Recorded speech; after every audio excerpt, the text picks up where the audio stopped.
کابل میں حالیہ حملے کا مقصد افغان طالبان کے گولہ بارود ہتھیار اور ڈرون طیاروں کے ڈیپو کو نشانہ بنانا تھا۔ DGISPR نے واضح کر دیا، کہا گولہ بارود کے دھماکے پورے شہر میں دیکھے گئے، سویلین ہلاکتوں کا پروپیگنڈا جھوٹ ہے۔ طالبان کے زیادہ تر جنگجو وردی نہیں، سویلین لباس پہنتے ہیں۔ طالبان منشیات کے عادی افراد کو خودکش حملوں کے لیے بھی استعمال کرتے ہیں۔ پاکستانی افواج نے مزید واضح کیا کہ یہ کارروائی صرف دہشت گرد ہدف پر کی گئی تھی۔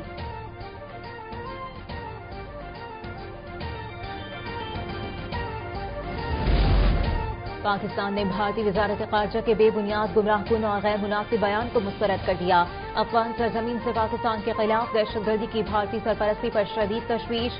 ترجمان دفتر خارجہ کا کہنا ہے کہ پاکستان نے بھارتی منافقت اور دوہرے بیان کی نشاندہی کی۔ بھارت کو انسداد دہشت گردی میں پاکستان کی کامیابی پر غیر ضروری افسوس بند کرنا چاہیے۔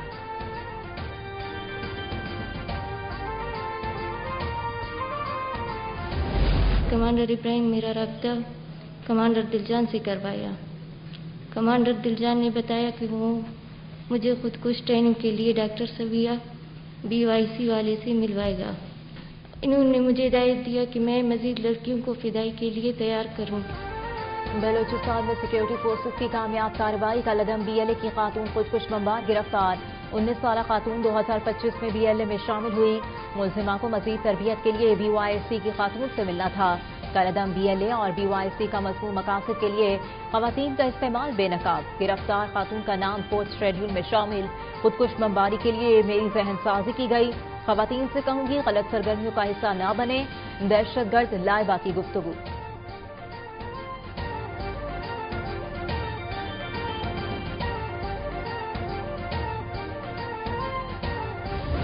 ہیومن انٹیلیجنس کی بنیاد پر سیکورٹی فورسز نے اس آپریشن کو کنڈکٹ کیا۔ بلوچ کو ایک لاحاصل جنگ کی طرف دھکیلا جا رہا ہے۔ افغانستان میں دہشت گردوں کی محفوظ پناہ گاہیں ہیں، بلوچوں کو لاحاصل جنگ کی طرف دھکیلا جا رہا ہے۔ وزیر اعلیٰ بلوچستان کی پریس کانفرنس، کہا دہشت گردوں کو جیلوں سے نکال کر دوبارہ بسایا گیا۔ پنجابیوں کو قتل کرنے والے کے لیے فاتح خوانی کی گئی۔ بلوچیت کے نام پر عوام کو گمراہ کیا گیا۔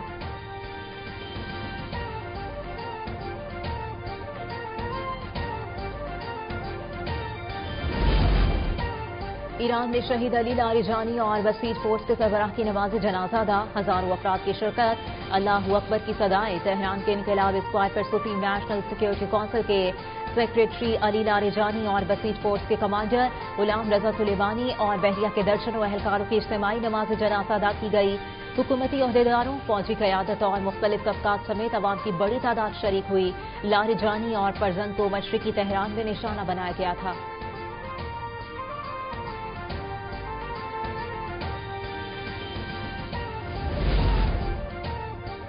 ایرانی وزیر برائے انٹیلیجنس اسماعیل خطیب بھی شہید کر دیے گئے۔ اسرائیلی وزیر دفاع اسرائیل قدس کا دعویٰ، کہا اسرائیلی فوج نے ایران کے انٹیلیجنس وزیر اسماعیل خطیب کو ایک کارروائی میں شہید کر دیا ہے۔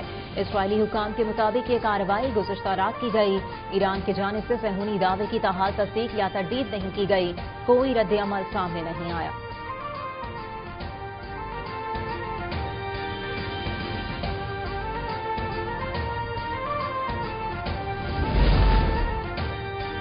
سیکیورٹی چیف علی لاریجانی کی شہادت کے بعد ایران کے اسرائیل پر تابڑتوڑ حملے، تیل ابیب پر میزائلوں کی برسات۔ ایرانی سرکاری ٹی وی کے مطابق صہیونی دارالحکومت کو کلسٹر وار ہیڈز لے جانے والے میزائلوں سے نشانہ بنایا۔ ہدف اسرائیلی فوجی تنصیبات تھیں۔ ایرانی 5 سالانہ انقلاب کا دعویٰ، کہا نئے حملوں میں میزائل 100 سے زائد اہداف پر لگے ہیں۔ ان حملوں میں 200 اسرائیلی ہلاک اور کئی زخمی ہوئے۔ اسرائیلی میڈیا کے مطابق ایرانی حملوں میں 2 افراد ہلاک، متعدد زخمی ہوئے۔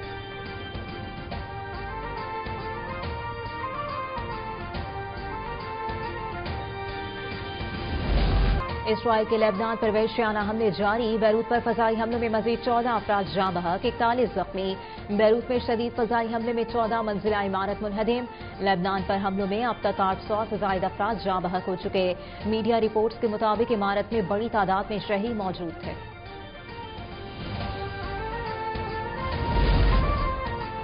اسرائیل کا ایران میں دنیا کی سب سے بڑی گیس فیلڈ پر حملہ، جنوبی پارس گیس فیلڈ میں پیٹرو کیمیکل کمپلیکس پر فضائی حملے۔ پاسداران انقلاب سے منسلک نیوز ایجنسی تسنیم کے مطابق فضائی حملوں سے گیس فیلڈ میں آگ بھڑک اٹھی۔ جنوبی پارس میں قطر اور ایران دونوں کے مراکز موجود۔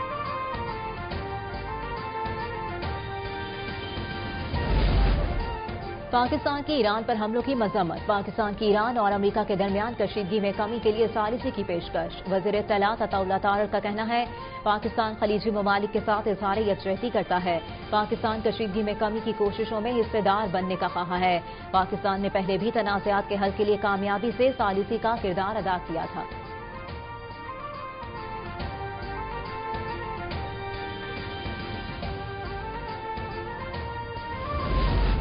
ماضی کی طرح بانی پی ٹی آئی کی عید کے دن اپنے بچوں سے فون پر بات کرائی جائے گی۔ وفاقی وزیر اطلاعات و نشریات عطا اللہ طاہر نے جمائما گولڈ اسمتھ کی ٹویٹ کا جواب دیتے ہوئے کہا بچوں کو پاکستانی شہری ہونے کے ناطے اپنے NICOP کارڈز پر پاکستان آنے کی اجازت ہے، انہیں ویزے کی ضرورت نہیں ہوگی، تاہم وہ اپنے قیام کے دوران پاکستان کے قوانین کی مکمل پابندی کریں گے۔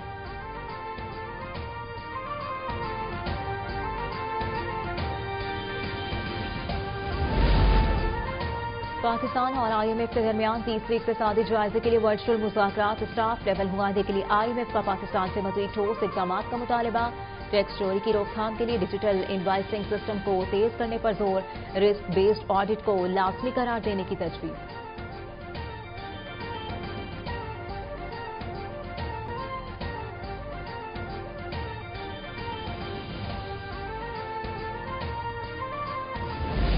بجلی صارفین پر 14 ارب سے زائد کا بوجھ پڑنے کا خدشہ، ایک ماہ کے لیے بجلی ₹1.64 فی یونٹ مہنگی ہونے کا امکان۔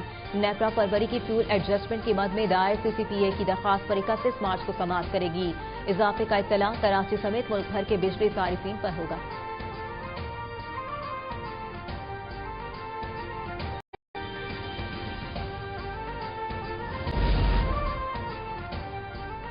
Public private partnership policy board کا اجلاس، سندھ میں بڑے انفراسٹرکچر منصوبوں کی منظوری، دریائے سندھ پر نیا سکھر روہری پل بنایا جائے گا۔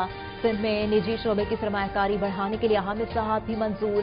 مراد علی شاہ نے شاہراہ بھٹو کی اپ گریڈیشن اور دیگر اہم منصوبوں کی تکمیل کے لیے ہدایات جاری کر دی۔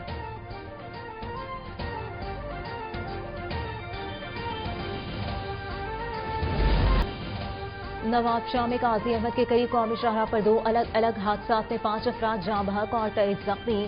موٹر وے پولیس کے مطابق اوٹ الٹنے سے 2 مسافر دم توڑ گئے، 20 سے زائد زخمی، نواب شاہ اسپتال منتقل۔ دوسرے حادثے میں کار اور کوچ میں تصادم کے نتیجے میں 3 افراد جاں بحق، 3 زخمی ہوئے۔